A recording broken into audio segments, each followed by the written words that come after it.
School secretaries and caretakers are due to strike from September the 1st. 98% of school secretaries and caretakers voted for industrial action. Why? Because despite being public sector workers, they're not treated as public sector workers. They have no access to pensions. So when they retire, they get a box of chocolates and a bunch of flowers but no pension. They're also fighting for sick pay, bereavement leave, and many caretakers are on just €13 an hour. Considering the price of rent, groceries and everything else in this country, how are you supposed to survive on €13 an hour?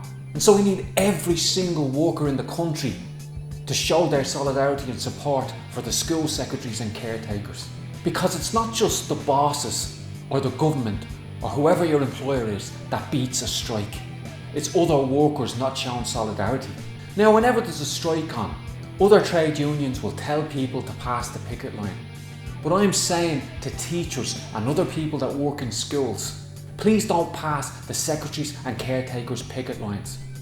Let's make those picket lines a real show of worker strength.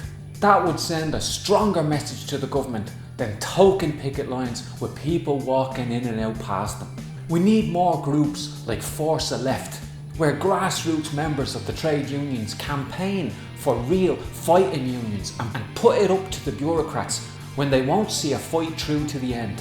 But most of all, we workers need to remember that any gains you make through strike action can be rolled back as long as the same establishment controls the state.